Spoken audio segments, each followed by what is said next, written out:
Hi everyone, I wanted to take a couple of minutes to go over the labor logs, which are due weekly. I've received a couple of emails with questions about it, so I figured there may be more questions out there too, and I thought I'd record a quick little video to talk about what the labor logs are. So you'll click this link to access the labor logs, and you'll see here we have a quick little description of what the labor logs are. It's about 10 minutes. I don't anticipate that this should take you a lot of time.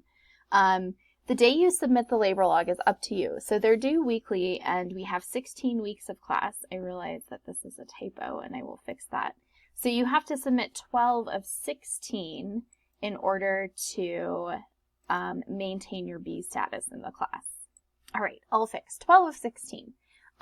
So if I was you, I would plan to submit my labor logs at the end of the week, maybe Sunday night or Monday morning, so that you can accurately reflect on what you did for the week. The labor logs are really important because this is how you communicate with me about the labor that you're doing.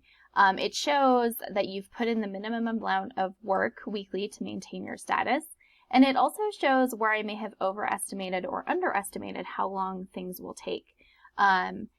When you look at the different labors and the amount of time I've allocated to each labor, I'm making my best guess about how long I think it will take the average person to complete a task. So some weeks I may have vastly overestimated if I said that it's going to take you 9 hours and maybe you finished it in 2. And I need to know that. And some weeks maybe I vastly underestimated. I said it was going to take you 5 hours and it actually took you 10. It's really important that we communicate that with one another because then we can make changes to the course as necessary.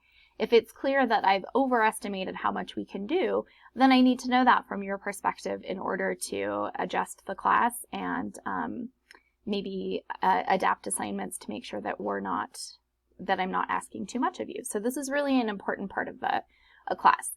How you do the labor logs is up to you. Really, you can do a spreadsheet, which I'm going to show you in a second. You could write a narrative that tells me about how much time you spent doing tasks. You could just write down on a Word document what you did each day and submit that to me. Really, I don't care how you do it. I just need to know what you've been doing, how much time you've spent doing it,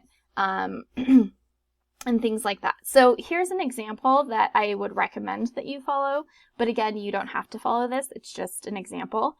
You can make a copy of this form and use it in your own NPC Google Drive.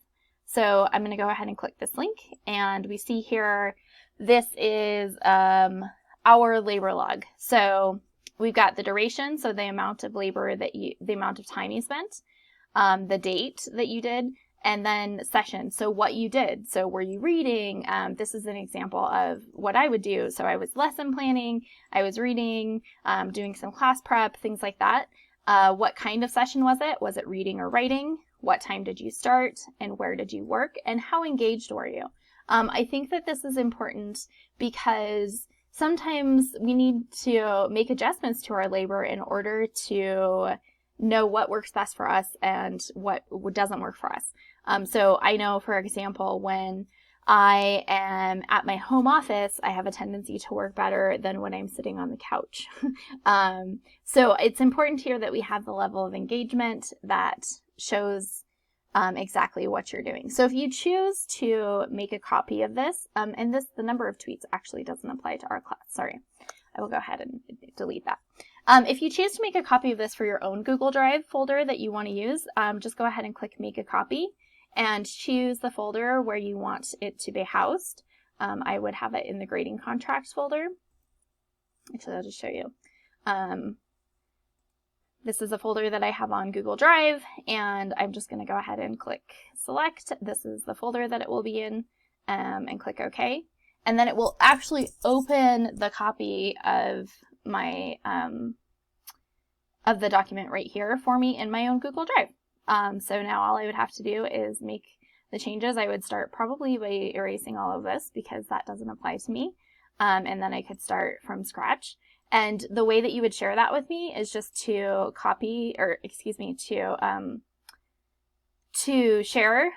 And when you share it with me, make sure you change the settings here So you want to add that anyone with the link can be a viewer. So this way I can look at it without any problems.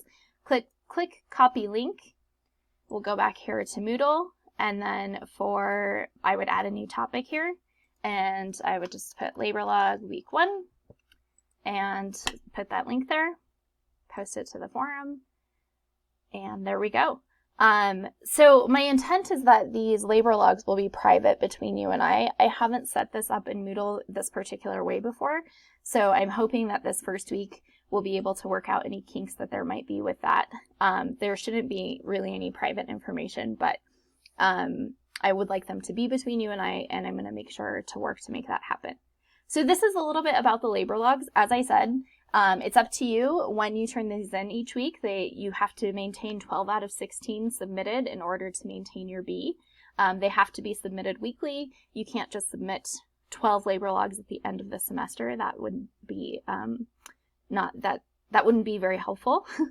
And you can use the spreadsheet that I've made available, or you can use an alternative method that shows what you're doing, how much time you're spending doing it, and the like. So if you have any questions about this, just let me know.